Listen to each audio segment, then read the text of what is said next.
Look at a map of the United States at night and you will see something shocking. Half of America glows with the lights of civilization, while the other half sits in darkness, not because the power is out, but because nobody is there. We'd like to imagine America as this bustling nation from sea to shining sea, but the truth is that vast swaths of this country are emptying out, and not slowly. Some states are hemorrhaging people so fast that entire towns are vanishing from the map. The post office is removing zip codes. The highway department is abandoning roads. Schools built for thousands sit empty, their hallways silent, their playgrounds overtaken by weeds. This is not some distant dystopian future. This is happening right now in 2025 across huge portions of the United States. Today we are counting down the 10 states that Americans are abandoning, and more importantly, we are going to expose the dark truth about why nobody wants to live there anymore. What we discovered will shake you to your core, because this is not random. This is not natural. This is the systematic abandonment of half of America, and the people orchestrating it do not want you to know about it. Starting our countdown at number 10 is Mississippi. The Magnolia State lost over 6,000 residents last year alone, and the exodus is accelerating every single month. Young people especially are fleeing at record rates that would have been unthinkable just a generation ago.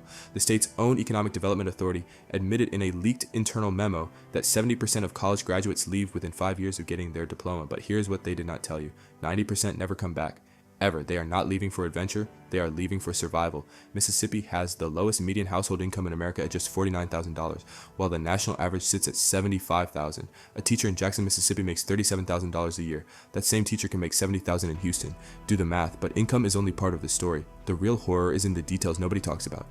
33% of children in Mississippi live below the poverty line. The state has the highest infant mortality rate in the developed world. Not just America, the entire developed world. The UN recently sent inspectors to the Mississippi Delta and compared conditions to sub-Saharan Africa. They found homes without running water in 2025, without electricity, without sewage systems in America. The state capital Jackson has been under a boil water notice for 3 years. The water that comes out of the taps is brown. Sometimes it does not come out at all. For weeks at a time, pregnant women are told not to shower in it, and the state government response was to cut the municipal budget by another 40%. They are not trying to fix it, they have given up. Number 9 is Louisiana. The Pelican State is sinking both literally and figuratively into the Gulf of Mexico. Since Hurricane Katrina, New Orleans alone has lost 100,000 residents who never came back. Entire neighborhoods remain abandoned 20 years later. You can buy a house for $1 in the lower Ninth Ward. Nobody will take it. But the real killer is not natural disasters, it is the economy. When oil prices collapsed in 2014, Louisiana lost 60,000 jobs in 18 months. And the state budget imploded overnight. Universities shut down entire departments.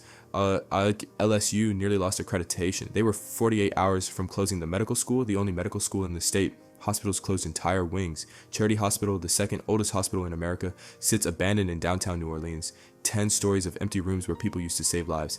The governor called it the worst budget crisis since the Great Depression, and the bleeding has not stopped. Louisiana loses a resident every 15 minutes according to census data, but that number hides something worse. The people leaving are the young, the educated, the ambitious. The people staying are the old, the poor, the trapped. Demographers have a term for this. They call it brain drain.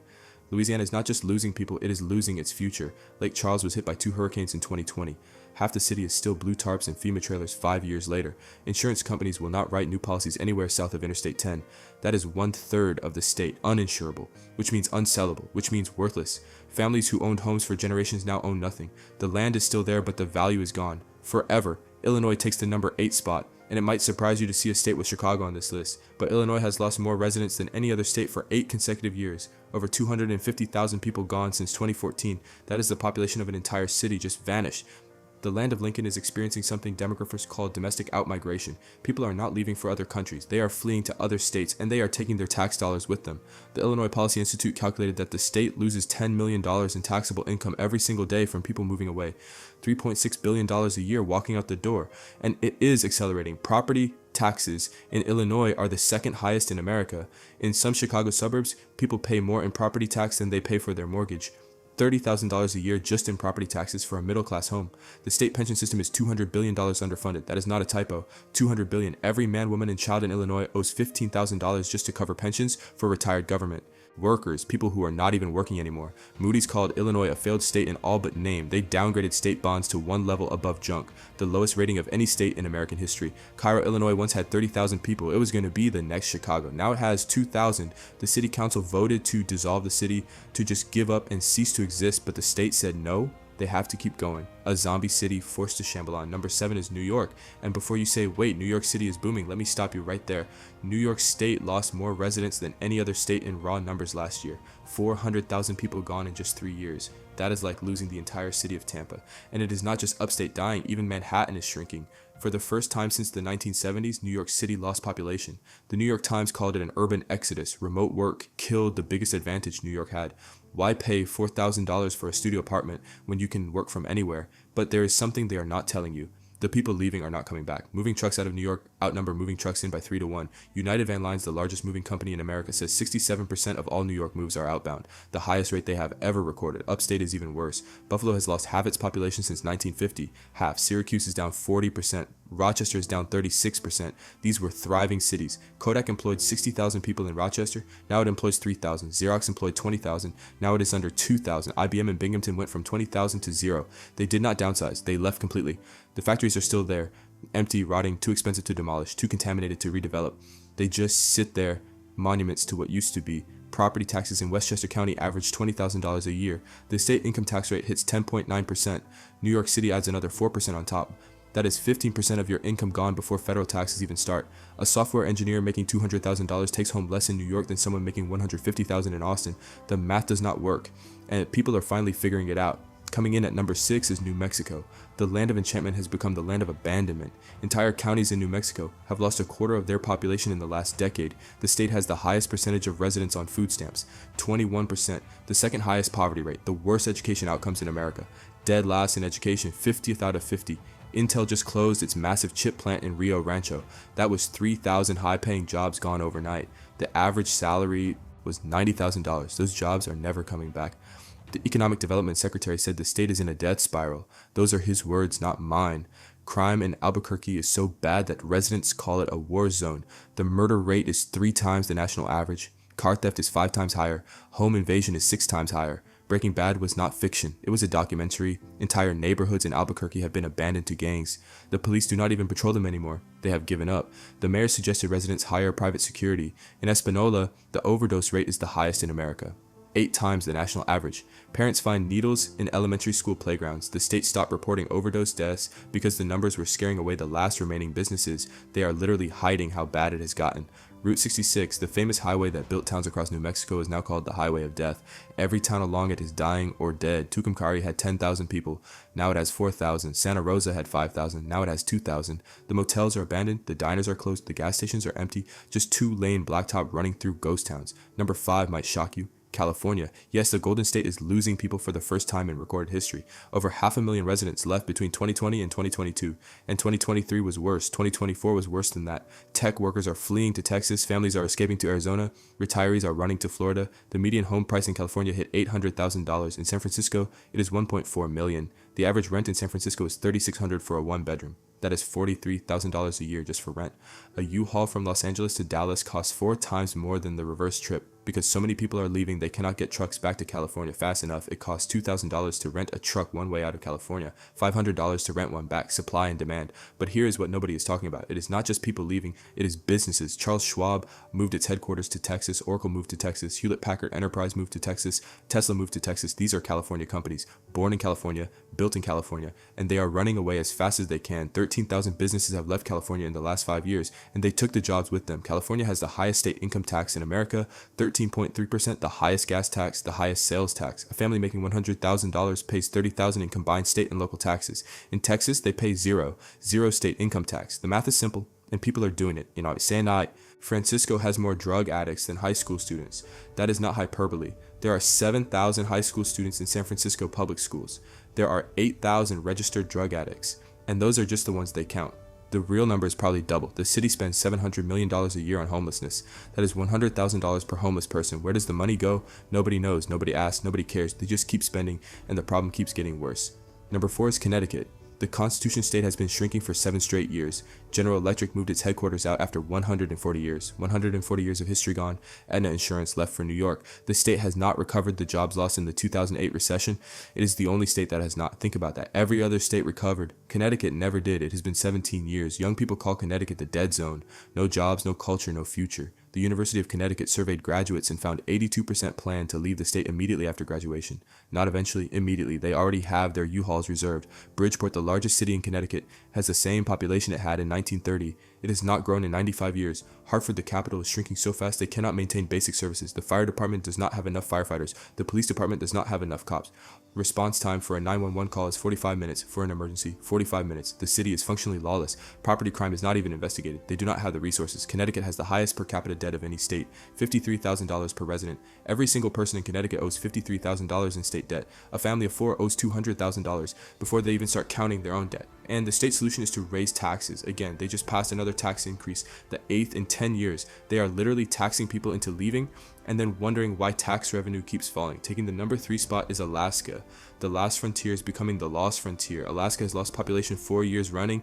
The permanent fund dividend that pays residents to live there has been slashed by 60%. It used to be $3,000 per person per year. Now it is $1,000. And dropping. Oil revenues collapsed. The state budget is down 40%. The state university system lost 40% of its funding. Entire departments were eliminated overnight. Students showed up to find their majors did not exist anymore. Entire villages are being abandoned. The town of Portage literally does not exist anymore. It was abandoned so completely, they removed it from maps. The state erased it from existence. Like it never happened. The town of Whittier has 200 people. Everyone lives in one building.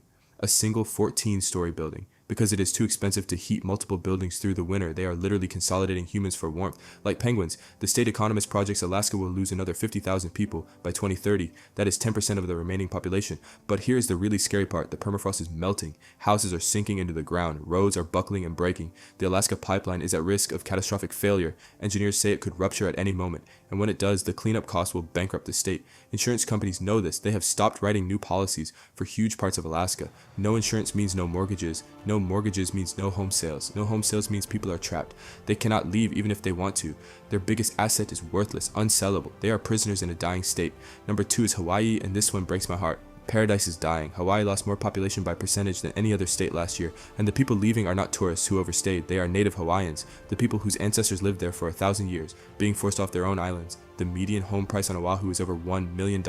On Maui, it is $1.2 million. A gallon of milk costs $8. A dozen eggs costs $12. Gas is $6 a gallon. The state senator who represents Maui said her own children cannot afford to live in the state where they were born. She called it economic genocide. Those are her words, economic genocide. The Hawaiian diaspora to Las Vegas is so large they call Vegas the 9th island. There are more native Hawaiians living in Las Vegas than on Molokai. Think about that. More Hawaiians in the Nevada desert than on their own island. The Polynesian Cultural Center estimates 200,000 native Hawaiians have left Hawaii in the last 20 years. The population that gave the islands their name, their culture, their identity is being erased, replaced by tech billionaires who visit twice a year. Mark Zuckerberg owns 1,400 acres on Kauai. Oprah owns 2,000 acres on Maui. Larry Ellison owns 98% of Lanai, an entire island owned by one man who does not even live there. The median income for locals is $50,000. The poverty rate is 15%.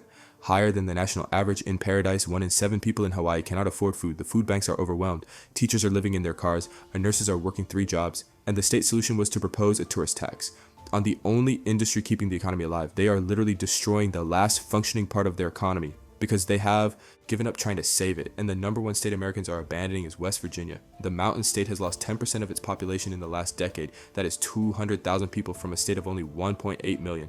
By percentage, it is the fastest shrinking state in America. Entire counties have lost half their residents. McDowell County had 100,000 people in 1950. It has 17,000 today, 83% gone. Webster County is down 60%. Mingo County is down 55%.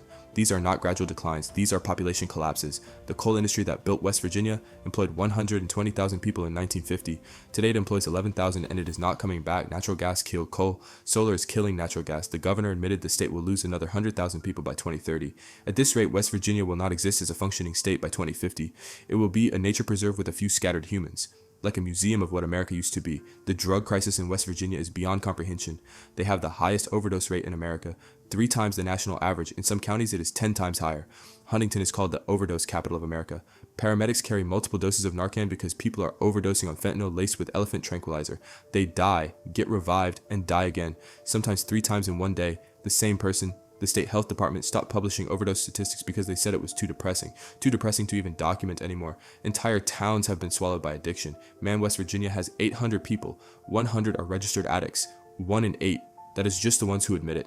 The real number is probably 1 in 4, maybe 1 in 3. Schools are closing at a rate of 10 per year. 10 schools per year in a state that small. Churches are closing, hospitals are closing. The last hospital in Webster County closed in 2020. Now the nearest emergency room is 2 hours away. If you have a heart attack in Webster County, you die. Simple as that, you die. But here's where the story takes a dark turn. These 10 states are not isolated cases. They are symptoms of something much bigger happening to America. We are witnessing the greatest internal migration in American history. 40 million Americans moved to a different state in the last decade. That is 1 in 8 people. And they are all moving to the same places. Texas gained 4 million people, Florida gained 3 million, Tennessee gained 800,000, North Carolina gained 1 million, while the middle of America empties out like water circling a drain. This is not random movement, this is systematic sorting. The educated moving to education hubs, the wealthy moving to wealth centers, the connected moving to connection points, and everyone else being left behind to rot. This is creating 2 different Americas, the superstar cities and states getting richer and more crowded, and the left behind places getting poorer and emptier. Economists call it the Great Divergence. For the first time since the Civil War, we are becoming 2 different countries occupying the same space. The Boston Federal Reserve studied this and found something terrifying. Once a place starts losing population, it almost never recovers.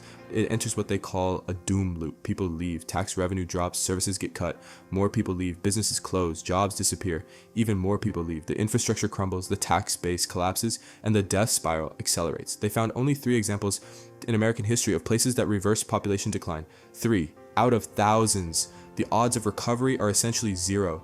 But why is this happening now? Why are states that thrived for centuries suddenly dying? The answer is brutal in its simplicity. The economy changed and these states did not, could not, were not allowed to.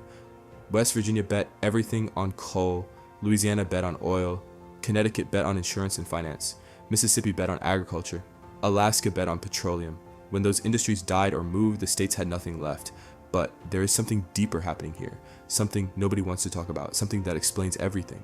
The economist Enrico Moretti discovered that America is segregating by education at the fastest rate in history. College-educated Americans are clustering in a handful of superstar metros. Everyone else is being left behind. He calls it the Great Inversion. For 200 years, people moved to places with natural resources, coal in West Virginia, oil in Alaska, farmland in Mississippi, but now the economy runs on knowledge and ideas, and knowledge workers all want to live in the same 20 cities: San Francisco, Austin, Seattle, Boston, Denver, Raleigh. The same 20 cities get all the venture capital, all the startup funding, all the high-paying jobs. 90% of all venture capital goes to just 3 states: California, New York, Massachusetts. 90%. The other 47 states fight over the remaining 10%. This is not capitalism, this is economic apartheid. This is not natural, this is not inevitable, this is a policy choice. The federal government spends $400 billion a year on corporate subsidies.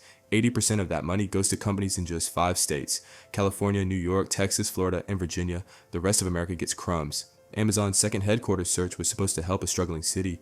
Every mayor in America competed for it. They chose Arlington, Virginia, one of the richest places in America. The rich get richer, the poor get abandoned. Google is building a new campus in San Jose, where the median home price is $2 million. Apple is expanding. In Cupertino, where a parking space costs more than a house in Mississippi, the tech industry could relocate anywhere. They have the money, they have the technology. They choose not to. They choose to cluster in the same places, driving prices so high that teachers cannot afford to live there, while entire states beg for just one major employer. Just one, and get nothing, and it is about to get worse, much worse. Climate change is making huge parts of America unlivable. Louisiana loses a football field of land to the ocean every hour, every single hour, 24 hours a day, 365 days a year. Miami floods on sunny days now. They call it sunny day flooding. The ocean just rises up through the storm drains. No storm needed. Phoenix hit 120 degrees last summer, 120 degrees. Planes could not take off. The asphalt melted. People died walking to their mailbox. Insurance companies are pulling out of entire states. You cannot get flood insurance in most of Louisiana. You cannot get fire insurance in half of California. When you cannot insure a home, you cannot get a mortgage. When you cannot get a mortgage, you cannot sell it. When you cannot sell it, you are trapped. Your biggest asset becomes a prison. The Federal Reserve Bank of San Francisco studied this and reached a horrifying conclusion. We are heading for what they call the big sort. By 2050, they project half of all Americans will live in just 8 states: California, Texas, Florida, New York, Illinois, Pennsylvania, Ohio, and Georgia. The other 42 states will be essentially empty, ghost states filled with ghost towns. The economist who wrote the report said, "This is not a prediction, it is a warning. Once the tipping point is reached, it cannot be reversed, and we are almost at the tipping point, maybe past it." The report estimates we have 5 years, maybe 10. After that, the doom loop becomes irreversible. Entire states will functionally cease to exist. They will still be on the map, but they will be empty, like the ruins of ancient civilizations, monuments to what we used to be. But the real tragedy is not the empty towns or the abandoned homes. It is the people left behind, the ones too poor to move, too old to start over, too rooted to leave. They are watching their communities die in real time. The hospital closes, the school shuts down, the last grocery store boards up. The young people leave and never come back. What remains is not a place. It is a memorial to what used to be. I talked to a woman in Cairo, Illinois. She is 78 years old. She was born there. Her parents were born there. Her grandparents were born there. She owns her house outright, no mortgage. But it is worth nothing, literally nothing. She tried to sell it, no buyers. She tried to give it away, no takers. She is trapped in a house she owns in a town that no longer exists. Waiting to die, that is her retirement. Waiting to die in an empty town. And there are millions like her, millions of Americans trapped in dying places, forgotten, abandoned, erased. This is not the natural evolution of a country. This is the controlled demolition of half of America. And the people in charge know it. They just do not care, because the America that is being abandoned does not donate to campaigns, does not generate headlines, does not move markets. It just quietly disappears, one family at a time, one town at a time, one state at a time, until one day we wake up and half the country is gone. The think tanks know it. The economists know it. The politicians know it. They have the reports, they have the data, they have the projections, and they are doing nothing. Worse than nothing. They are accelerating it.